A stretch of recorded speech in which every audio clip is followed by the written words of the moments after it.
ಪಿತನ ಸುತನ ಮತ್ತು ಪವಿತ್ರಾತ್ಮರ ನಾಮದಲ್ಲಿ ಆಮೆನ್. ದೇವರ ಆತ್ಮ ನಮ್ಮ ಮೇಲೆ ಇಳಿಯುತ್ತಿದೆ, ಅಗ್ನಿಯ ಅಭಿಷೇಕ ನಮ್ಮ ಮೇಲೆ ಸುರಿಯುತ್ತಿದೆ.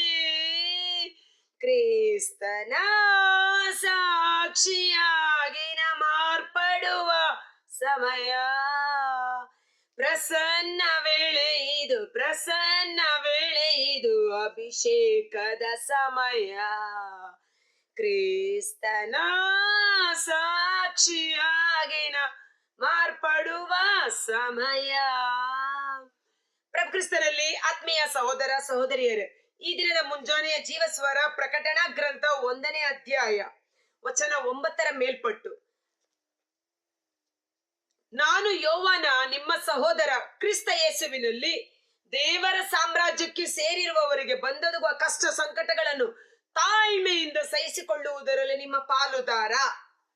ಯೋವಾನ ತನ್ನನ್ನು ತಾನು ಹೇಗೆ ಇಂಟ್ರೊಡಕ್ಷನ್ ಮಾಡ್ತಾರೆ ನೋಡಿ. ಕ್ರಿಸ್ತ ಯೇಸುವಿನೊಂದಿಗೆ ದೇವರ ರಾಜ್ಯಕ್ಕಾಗಿ ದುಡಿಯುವವರು ಕಷ್ಟ ಸಂಕಟಗಳನ್ನ ಅನುಭವಿಸಬೇಕಾಗಿದೆ. ಆ ಕಷ್ಟ ಸಂಕಟಗಳನ್ನ ತಾಳ್ಮೆಯಿಂದ ಸಹಿಸಿಕೊಳ್ಳುವುದರಲ್ಲಿ ನಿಮ್ಮ ಪಾಲುಗಾರ.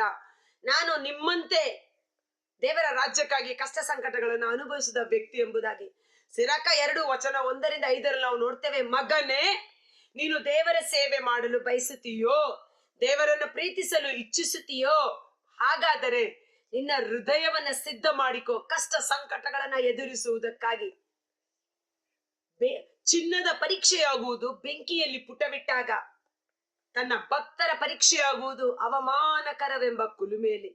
2 ತಿಮೋಥಿ 3:12ರಲ್ಲಿ ಸಂತ ಪೌಲರು ಹೇಳುತ್ತಾರೆ, ದೇವರ ಸೇವೆ ಮಾಡಬೇಕಾದವರು ಕಷ್ಟ ಸಂಕಟಗಳನ್ನು ಅನುಭವಿಸಬೇಕಾಗಿದೆ. ಶ್ರೇಷ್ಠ ಕಾರ್ಯಕಲಾಪಗಳು 14:22ರಲ್ಲಿ ಕಷ್ಟ ಸಂಕಟ ನಮಗೆ ಕಟ್ಟಿಟ್ಟ ಬುತ್ತಿ. ಬುತ್ತಿ ಅಂದ್ರೇನು? ಮಧ್ಯಾಹ್ನ ಕೆಲ್ಸಕ್ಕೆ ಹೋಗೋರ್ಗೆ ಮಧ್ಯಾಹ್ನ ಊಟ ಮಾಡಿ ಅಂತ ಟಿಫನ್ ಬಾಕ್ಸ್ ಅಲ್ಲಿ ಹಾಕಿ ರೆಡಿ ಮಾಡಿ ಇಟ್ಟು ಕೊಟ್ಟು ಕಳಿಸ್ತೀವಲ್ಲ. ಸೊ ನಮ್ಮ ಕೈಯಲ್ಲಿರೋ ಟಿಫನ್ ಬಾಕ್ಸ್ ಕಷ್ಟ ಸಂಕಟಗಳು. ಭಯಪಡಬೇಡಿ, ಹೆದರಬೇಡಿ. ಆ ಕಷ್ಟ ಸಂಕಟಗಳಲ್ಲಿ ದೇವರು ನಮ್ಮೊಂದಿಗಿದ್ದು ನಮ್ಮನ್ನ ಜಯಶಾಲಿಯಾಗಿ ಮುನ್ನಡೆಸುವವರಾಗಿದ್ದಾರೆ. ನನ್ನ ಯೇಸು ನನ್ನ ರಕ್ಷಕ. ಆಮೇನ್. ದೇವರ ವಾಕ್ಯವನ್ನ ಸಾರಿದುದರಿಂದಲೂ ಕ್ರಿಸ್ತ ಯೇಸುವಿಗೆ ಸಾಕ್ಷಿ ನೀಡಿದುದರಿಂದಲೂ ನಾನು ಪತ್ಮೋಸ್ ದ್ವೀಪವಾಸವನ್ನು ಅನುಭವಿಸಬೇಕಾಯ್ತು. ಪ್ರಭುವಿನ ದಿನದಂದು, ಪ್ರಭುವಿನ ದಿನ ಅಂತ ನಾವು ಅನೇಕ ಕಡೆ ನಾವು ನೋಡ್ತೇವೆ. ಪ್ರಭುವಿನ ದಿನದಂದು ಇದು ಸಂಭವಿಸುವುದು ಅನ್ನುವ ರೀತಿಯಲ್ಲಿ. So one fine time, one fine day ಆತನಿಗೆ ಪ್ರಭುವಿನ ಒಂದು ದರ್ಶನವಾಗುವ ದಿನ. ನಾನು ದೇವರಾತ್ಮ ವಶವಾದೆ. ಪವಿತ್ರಾತ್ಮರ ಕೃಪೆ, ಪವಿತ್ರಾತ್ಮರು ನಮ್ಮನ್ನ ವಶಪಡಿಸಿಕೊಳ್ಳುವಾಗ ಸ್ವರ್ಗೀಯ ದರ್ಶನಗಳನ್ನು ನಾವು ನೋಡುವ ಸೌಭಾಗ್ಯ ನಮಗೆ ಉಂಟಾಗುತ್ತದೆ. ದಾನಿಯೇಲ, ಎಜೆಕಿಯೇಲ ಪ್ರವಾದಿ, ಆ ಪ್ರವಾದಿಗಳ ಗ್ರಂಥಗಳಲ್ಲಿ ನಾವು ನೋಡುವಾಗ ಎಜೆಕಿಯೇಲನ ಪ್ರವಾದಿಯ ಗ್ರಂಥದಲ್ಲಿ ಆ ಒಂದು ನರಪುತ್ರನ ವರ್ಣನೆ, ಆ ಒಂದು ಸಿಂಹಾಸನ ರೂಢನಾಗಿರುವ ದೇವರ ಒಂದು ದರ್ಶನ, ಆ ರಥಗಳು, ಅದರ ಗಾಲಿಗಳು, ಬೆಂಕಿ ಸಮುದ್ರ. ಎಜೆಕಿಯೇಲ ಪ್ರವಾದಿಯ ಗ್ರಂಥ ಸ್ವಲ್ಪ ಓದೋದಕ್ಕೆ ಸ್ವಲ್ಪ ನಮಗೆ ಅರ್ಥೈಸಿಕೊಳ್ಳೋದಕ್ಕೆ ಕಷ್ಟನೇ. ಯಾಕಂದ್ರೆ ಅದು ಪ್ರಕಟಣೆಗೆ ಸಂಬಂಧಪಟ್ಟದ್ದೇ ಆಗಿರುತ್ತದೆ. ಸ್ವರ್ಗೀಯ ದರ್ಶನಗಳ ಒಂದು ರಹಸ್ಯವನ್ನ ಹೆಚ್ಚು ಎಜೆಕಿಯೇಲ ಪ್ರವಾದಿಯ ಗ್ರಂಥದಲ್ಲಿ ನಾವು ನೋಡಬಹುದು. ಅಟ್ ದ ಸೇಮ್ ಟೈಮ್ ದಾನಿಯೇಲನ ಗ್ರಂಥದಲ್ಲಿಯೂ ಸಹ ಗ್ಯಾಬ್ರಿಯಲ್ ದೇವದೂತನು ಬಂದು ಸಂದೇಶವನ್ನು ಹೇಳುವಾಗ ಮತ್ತೆ ನರಪುತ್ರನ ರೂಪವನ್ನ ನೋಡುವಾಗ ನಾನು ಸತ್ತವನಂತಾದೆ, ಬಿದ್ದು ಹೋದೆ ಎಂದು ದಾನಿಯೇಲ ಆ ಒಂದು ದರ್ಶನದ ಸಮಯದಲ್ಲಿ ಬಲಹೀನನಾಗುವ ಸ್ಥಿತಿಯನ್ನು ನಾವು ನೋಡ್ತೇವೆ. ಓಕೆ, ಮುಂದೆ ನೋಡುವ. ಪ್ರಭುವಿನ ದಿನದಂದು ನಾನು ದೇವರಾತ್ಮ ವಶವಾದೆ, ಆಗ ನನ್ನ ಬೆನ್ನ ಹಿಂದೆ ಮಹಾಶಬ್ದ ಒಂದು ಕೇಳಿಸಿತು. ಚೆನ್ನಾಗಿ ಅರ್ಥ ಮಾಡ್ಕೊಳ್ಳಿ. ಬೆನ್ನ ಹಿಂದೆ ಒಂದು ಮಹಾಶಬ್ದ, ಅದು ತುತೂರಿಯ ನಾದದಂತಿತ್ತು. ತುತೂರಿ ಉತ್ತರಲ್ಲ. ಈಗ ನೋಡಿ, ಮಾರ್ಚ್ ಫಾಸ್ಟ್ ಮಾಡುವಾಗ ಜನಗಣಮನ ಅದಿ ಹಾಡೋದೇ ಬೇಡ, ಆ ತುತೂರಿ ಟ್ರಂಪೆಟ್ ಅದನ್ನ ಊದುವಾಗಲೇ ಆ ಸ್ವರ, ಆ ಮ್ಯೂಸಿಕ್ ಅಲ್ಲೇ ಗೊತ್ತಾಗ್ಬಿಡುತ್ತೆ ಇದು ಯಾವ ಹಾಡು ಎಂಬುದಾಗಿ. ಸೊ ಆ ಶಬ್ದ ಕೇಳಿ ಬಂತು. ಅದು ಯಾವ ರೀತಿ ಇತ್ತು? ದೊಡ್ಡ ತುತೂರಿ ಟ್ರಂಪೆಟ್ ಊದುದ ರೀತಿಯಲ್ಲಿ ಇತ್ತು. ಅದು ಹೀಗೆಂದು ನುಡಿಯಿತು, ಅದು ಬರೀ ಒಂದು ನಾದ ಸ್ವರ ಮಾತ್ರ ಬಂದಿಲ್ಲ, ಆ ಮ್ಯೂಸಿಕ್ ಮಾತ್ರ ಬಂದಿಲ್ಲ, ಆ ತುತ್ತೂರಿಯಿಂದ ಹೊರಟು ಬಂದಿದ್ದು ಮಾತುಗಳಾಗಿದೆ, ದೇವರ ವಾಕ್ಯವಾಗಿದೆ. ತುತ್ತೂರಿ ಊದುವುದು ಅಂದರೇನು? ಈಗ ಶತ್ರುಗಳು ನಮ್ಮ ದೇಶಕ್ಕೆ ಮುತ್ತಿಗೆ ಹಾಕಿದ್ದಾರೆ ಅನ್ನುವಾಗ ಕಾವಲು ಗೋಪುರದಲ್ಲಿರುವ ಸೈನಿಕ ಕಹಳೆಯನ್ನ ಊದುತ್ತಾನೆ.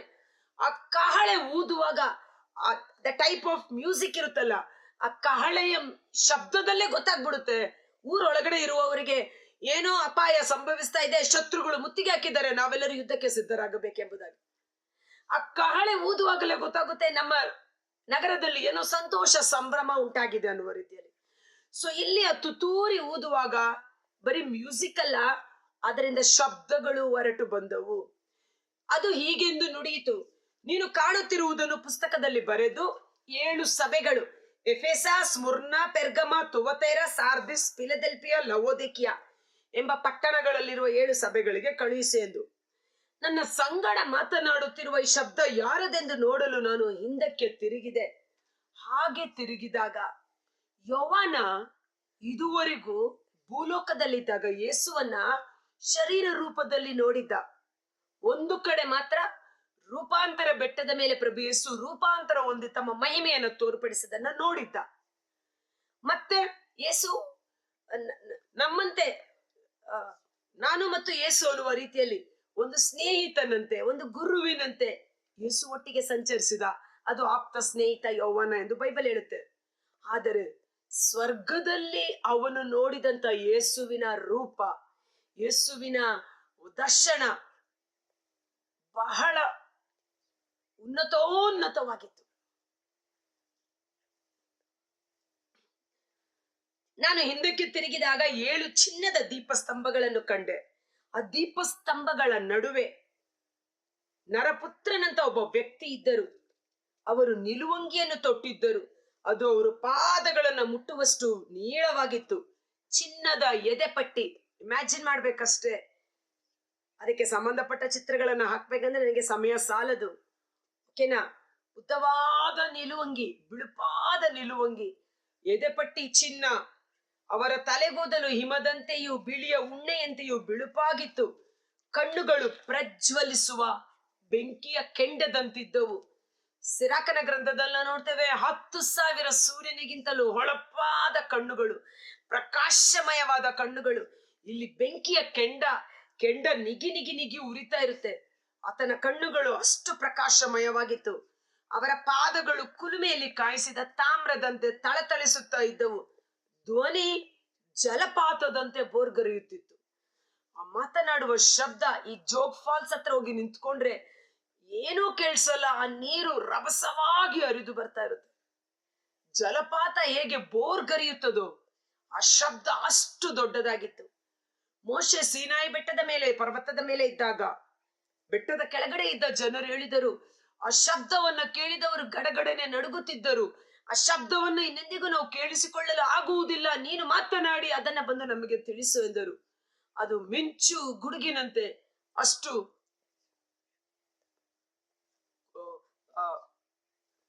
ಅಮೋಘವಾಗಿತ್ತು ಅಂತ ಹೇಳಬಹುದು. ಅವರ ಬಲಗೈಯಲ್ಲಿ 7 ನಕ್ಷತ್ರಗಳಿದ್ದವು. 7 ಚಿನ್ನದ ದೀಪಸ್ತಂಭ, 7 ನಕ್ಷತ್ರ.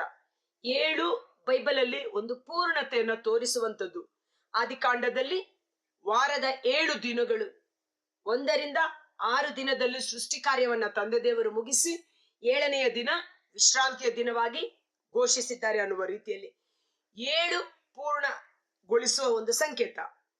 ಇಲ್ಲಿ 7 ಚಿನ್ನದ ದೀಪಸ್ತಂಭಗಳ ನಡುವೆ ನಿಂತಿದ್ದರು. ಆ 7 ಚಿನ್ನದ ದೀಪಸ್ತಂಭಗಳು ಏನೆಂದು ಮುಂದೆ ನೋಡ್ತೇವೆ. ಅವರ ಕೈಯಲ್ಲಿ ಒಂದು ಕೋಲು, 7 ರತ್ನ ಖಚಿತವಾದ ನಕ್ಷತ್ರಗಳು ಅವರ ಕೈಯಲ್ಲಿದ್ದವು. ಬಾಯಿಯೊಳಗಿಂದ ಹರಿತವಾದ ಇಬ್ಬಾಯಿಯ ಖಡ್ಗ ಹೊರ ಬಂದಿತ್ತು. ಬಾಯಿಯೊಳಗಿಂದ ಹೊರ ಬರುವಂತದ್ದೇನೋ ಮಾತು. ಆ ಮಾತು ಕತ್ತಿಯಂತೆ ಹೊರ ಬರುತ್ತಿತ್ತು. ಇಬ್ಬಾಯಿಯ ಕತ್ತಿ, 2 ಬಾಯಿ, 2 ಎಡ್ಜ್ಡ್. ಈ ಕಡೆನೂ ಶಾರ್ಪ್ ಆಗಿರುತ್ತೆ, ಈ ಕಡೆನೂ ಶಾರ್ಪ್ ಆಗಿರುತ್ತೆ. ಇಬ್ಬಾಯಿಯ ಕತ್ತಿ ಹೊರ ಬಂದಿತ್ತು. ಎಫೆಸ 6:17 ಸಂತ ಪೌಲರು ನುಡಿಯುತ್ತಾರೆ, ಪವಿತ್ರಾತ್ಮರ ಕೊಡುಗೆಯಾದ ದೇವರ ವಾಕ್ಯ ಎಂಬ ಖಡ್ಗವನ್ನ ಹಿಡಿದು ಶತ್ರುವನ್ನ ಎದುರಿಸಿರಿ ಎಂಬುದಾಗಿ.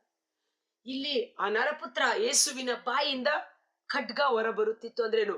ಖಡ್ಗದ ರೂಪದಲ್ಲಿ ಮಾತುಗಳು, ಹರಿತವಾದ ಮಾತುಗಳು.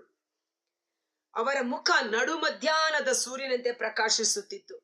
ನಾನು ಅವರನ್ನು ಕಂಡಾಗ ಸತ್ತವನಂತಾದೆ, ಅವರ ಪಾದಗಳ ಮುಂದೆ ಬಿದ್ದೆ.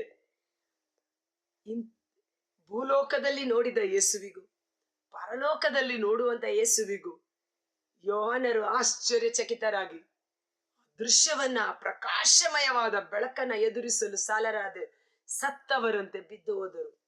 ಮತ್ತಾಯ 17 ಪ್ರಭು ಯೇಸು ರೂಪಾಂತರ ಬೆಟ್ಟದ ಮೇಲೆ ರೂಪಾಂತರ ಹೊಂದಿದಾಗಲೂ ಸಹ ಅವರ ಶಿಷ್ಯರು ಭಯಭ್ರಾಂತರಾಗಿ ಹಾಗೆಯೇ ಬೋರಲು ಬೀಳುತ್ತಾರೆ. ಸ್ವರ ಕೇಳಿಸಿಕೊಂಡಾಗ ಯೇಸು ಕೆಳಗಡೆ ಇಳಿದು ಬಂದು, ಭಯಪಡಬೇಡಿ, ಎದ್ದೇಳಿ ಎಂದು ಅವರನ್ನು ಎಬ್ಬಿಸುವುದನ್ನು ನಾವು ನೋಡುತ್ತೇವೆ. ಅವರು ತಮ್ಮ ಬಲಗೈಯನ್ನು ನನ್ನ ಮೇಲಿಟ್ಟು, ಭಯಪಡಬೇಡ, ನಾನೇ ಮೊದಲನೆಯವನು ಕಡೆಯವನು, ಸದಾ ಜೀವಿಸುವವನು ಆಗಿದ್ದೇನೆ. ಸರ್ವಶಕ್ತನಾದ ತಂದೆಯಾದ ದೇವರು, ಪರಿಶುದ್ಧಾತ್ಮರು, ಪ್ರಭು ಯೇಸು, ತ್ರಯೇಕ ದೇವರು ಒಬ್ಬರೇ ಆಗಿದ್ದಾರೆ. ಮೊದಲನೆಯವನು ಕೊನೆಯವನು, ಸದಾ ಜೀವಿಸುವ ದೇವರಾಗಿದ್ದಾರೆ. ಮರಣ ಹೊಂದಿದೆ ನಿಜ, ಆದರೆ ಇಗೋ ನೋಡು, ಯುಗ ಯುಗಾಂತರಕ್ಕೂ ಜೀವಿಸುವವನಾಗಿದ್ದೇನೆ. ಶರೀರ ರೂಪದಲ್ಲಿ ಅವರು ಮರಣ ಹೊಂದಿದ್ದು ನಿಜ, ಆದರೆ ಈಗ ಪ್ರಭು ಯೇಸು ಯುಗ ಯುಗಾಂತರಕ್ಕೂ ಜೀವಿಸುವವರಾಗಿದ್ದಾರೆ. ಪಾಪದ ಪಾಲಿಗೆ ಒಂದೇ ಸಾರಿಗೆ ಅವರು ಸತ್ತಿದ್ದಾರೆ. ಇನ್ನು ಮೇಲೆ ಪಾಪಕ್ಕೆ, ಮರಣಕ್ಕೆ ಅವರ ಮೇಲೆ ಅಧಿಕಾರವಿಲ್ಲ. ಮೃತ್ಯುವಿನ ಮತ್ತು ಮೃತ್ಯು ಲೋಕದ ಬೀಗದ ಕೈಗಳು ನನ್ನಲ್ಲಿವೆ. ಪಾತಾಳ ಲೋಕಕ್ಕೆ ಹೋಗಿ ಭೂಗರ್ಭದಲ್ಲಿದ್ದು 3ನೇ ದಿನ ಪುನರುತ್ಥಾನ ಹೊಂದಿ ಸ್ವರ್ಗಾರೋಹಣರಾಗಿರುವ ಕಾರಣ ಆ ಮರಣ ಲೋಕದ ಬೀಗದ ಕೈ ಪ್ರಭು ಯೇಸುವಿನ ವಶದಲ್ಲಿವೆ. ಆದುದರಿಂದ ನೀನು ಕಂಡ ಘಟನೆಗಳನ್ನು, ಅಂದರೆ ಈಗ ನಡೆಯುತ್ತಿರುವ ಘಟನೆಗಳು, ನಾವು ಈ ಪ್ರಕಟಣಾ ಗ್ರಂಥ ಸ್ಟಡಿ ಮಾಡುವಾಗ ಕೆಲವು ಘಟನೆಗಳು ಈಗಾಗಲೇ ನಮ್ಮ ಮಧ್ಯದಲ್ಲಿ ನಡೀತಾ ಇರಬಹುದು. ಪವಿತ್ರ ಗ್ರಂಥ ಬರೆದಿಟ್ಟಿದ್ದು ಸುಮಾರು 2000 ವರ್ಷಗಳಿಗಿಂತ ಮೊದಲೇ, ಹೌದಲ್ವಾ? ಈಗ 2025 ಇದ್ದೀವಿ. ಈಗ ನಡೆಯಲಿರುವ ಘಟನೆಗಳು ನೋಡಿ, ಈಗ ನಡೆಯುತ್ತಿರುವ ಘಟನೆಗಳನ್ನು, ಮುಂದೆ ಸಂಭವಿಸಲಿರುವ ಘಟನೆಗಳನ್ನು ಕುರಿತು ಬರೆ. ನನ್ನ ಬಲಗೈಯಲ್ಲಿ ನೀನು ಕಂಡ 7 ನಕ್ಷತ್ರ, 7 ಚಿನ್ನದ ದೀಪಸ್ತಂಭದ ರಹಸ್ಯ ಏನೆಂದರೆ, ಆ 7 ನಕ್ಷತ್ರಗಳು 7 ಸಭೆಯ ದೂತರನ್ನ ಸೂಚಿಸುತ್ತದೆ. 7 ಸಭೆಗಳು ಓದುದ್ವಲ್ಲ, ಏಷ್ಯಾ ಸೀಮೆಯಲ್ಲಿದ್ದಂತ 7 ಸಭೆಗಳಿಗೆ 7 ದೂತರುಗಳನ್ನ ದೇವರು ನೇಮಕ ಮಾಡಿದ್ದರು. ಉದಾಹರಣೆಗೆ ಈಗ ನಮ್ಮ ಒಂದೊಂದು ಧರ್ಮ ಕೇಂದ್ರಕ್ಕೆ, ಈಗ ನಮ್ದು ಸೆಂಟ್ ಆಂಟೋನಿ ಫ್ರೈರಿ ಚರ್ಚ್. ಸೊ ನಮ್ಮ ಧರ್ಮ ಕೇಂದ್ರದ ಪಾಲಕ ಸಂತರು ಸಂತ ಆಂಟೋನಿಯವರು. ಆ ರೀತಿಯಲ್ಲಿ ದೇವರಿಂದ ನೇಮಕ ಮಾಡಲ್ಪಟ್ಟ ದೂತರು 7 ಸಭೆಗಳಿಗೆ ಕಳುಹಿಸಲ್ಪಟ್ಟ 7 ದೂತರುಗಳಾಗಿದ್ದಾರೆ. ಆ 7 ಚಿನ್ನದ ದೀಪಸ್ತಂಭಗಳು 7 ಸಭೆಗಳನ್ನ ಸೂಚಿಸುತ್ತದೆ. ನಕ್ಷತ್ರ ಆ ಸಭೆಯ ದೂತನನ್ನ ತೋರಿಸುತ್ತದೆ. ಈ ನಕ್ಷತ್ರ ಅನ್ನುವಾಗ ದೇವದೂತ ಮಾತ್ರವಲ್ಲ, ಧರ್ಮ ಸಭೆಗೆ ಸೇರಿದ ನಾವೆಲ್ಲರೂ ನಕ್ಷತ್ರಗಳಾಗಿದ್ದೇವೆ. Praise the Lord. ಹಾಕಿ I am a shining star for Jesus ಅನ್ನುವ ರೀತಿಯಲ್ಲಿ. ಕಾರಣ ಫಿಲಿಪ್ಪ 2:15 ಜೀವದಾಯಕವಾದ ಶುಭ ಸಂದೇಶವನ್ನ ಎತ್ತಿ ಹಿಡಿಯಿರಿ, ವಾಕ್ಯಕ್ಕೆ ಸಾಕ್ಷಿಗಳಾಗಿ ಜೀವಿಸಿರಿ, ವಾಕ್ಯದಂತೆ ನೀವು ಜೀವಿಸಿರಿ, ಆಗ ಆಕಾಶದಲ್ಲಿ ಹೊಳೆಯುವ ನಕ್ಷತ್ರದಂತೆ ನೀವು ಕಂಗೊಳಿಸುವಿರಿ ಎಂಬುದಾಗಿ.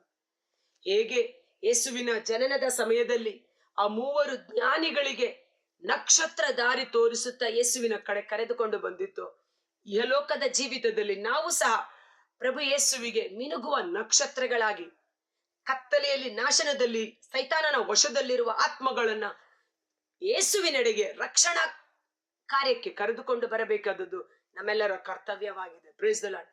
ಕರ್ತರಾದ ಯೇಸುವೇ, ಮುಂಜಾನೆ ಜೀವಸ್ವರವನ್ನ ಆಲಿಸುತ್ತಿರುವ ಪ್ರತಿಯೊಬ್ಬ ಸಹೋದರ ಸಹೋದರಿ ಅವರ ಕುಟುಂಬಗಳನ್ನು ನಿಮ್ಮ ಕರಗಳಿಗೆ ಸಮರ್ಪಿಸುತ್ತೇನೆ. ದೇವರ ರಾಜ್ಯಕ್ಕೆ, ದೇವರ ಸಾಮ್ರಾಜ್ಯಕ್ಕಾಗಿ ದುಡಿದು ಕಷ್ಟ ಸಂಕಟಗಳನ್ನು ಅನುಭವಿಸುವುದರಲ್ಲಿ ನಿಮ್ಮ ಪಾಲುಗಾರ ನಾನು ತಾಳ್ಮೆಯಿಂದ ಕರ್ತರಾದ ಯೇಸುವೇ, ಮುಂಜಾನೆ ಜೀವಸ್ವರವನ್ನ ಆಲಿಸುತ್ತಿರುವ ಪ್ರತಿಯೊಬ್ಬ ಸಹೋದರ ಸಹೋದರಿ ಅವರ ಕುಟುಂಬಗಳನ್ನು ನಿಮ್ಮ ಬಲಾಢ್ಯವಾದ ಗಾಯಗೊಂಡ ಕರಗಳಿಗೆ ಸಮರ್ಪಿಸುತ್ತೇನೆ. ಸುವಾರ್ತೆಯನ್ನ ಸಾರಿದುದರಿಂದ ದೇವರ ರಾಜ್ಯದ ನಿಮಿತ್ತ ಕಷ್ಟ ಸಂಕಟಗಳನ್ನು ಅನುಭವಿಸುವುದರಲ್ಲಿ ನಾನು ನಿಮ್ಮ ಪಾಲುಗಾರ ಎಂದು ಯೋವಾನರು ನುಡಿದ ರೀತಿಯಲ್ಲಿ ನಾವು ಸಹ ನಮ್ಮ ಈ ಕ್ರೈಸ್ತೀಯ ವಿಶ್ವಾಸದಲ್ಲಿ ನಮ್ಮ ಜೀವಿತದಲ್ಲಿ ಎದುರಾಗುವ ಎಲ್ಲ ಕಷ್ಟ ಸಂಕಟಗಳನ್ನು ಧೈರ್ಯದಿಂದಲೂ ಸ್ಥೈರ್ಯದಿಂದಲೂ ಪವಿತ್ರಾತ್ಮರ ಅಭಿಷೇಕದಿಂದಲೂ ಜಯಿಸಿ ಕ್ರಿಸ್ತೇಸುವಿಗೆ ನೈಜ ಸಾಕ್ಷಿಯಾಗುವಂತೆ ಪರಿಶುದ್ಧಾತ್ಮರು ನಮ್ಮನ್ನು ಅಭಿಷೇಕ ಮಾಡುವಂತಾಗಲಿ. ಪ್ರಭು ಯೇಸುವಿನ ಪುನರುತ್ಥಾನದ ಸ್ವರ್ಗೀಯ ದರ್ಶನವನ್ನು ನೋಡಿದ ಯೋಹಾನರು ನಾನು ಸತ್ತವನಂತಾದೆ ಅವರ ಪಾದಗಳ ಬಳಿಗೆ ಬಿದ್ದೆ ಎಂಬಂತೆ ರೂಪಾಂತರ ಬೆಟ್ಟದ ಮೇಲೆ ಯೇಸುವಿನ ರೂಪಾಂತರದ ಮಹಿಮೆಯನ್ನು ದರ್ಶಿಸುವ ನಾವು ನಮ್ಮ ನಡೆ ನುಡಿ ಜೀವನ ರೂಪಾಂತರ ಹೊಂದಲಿ.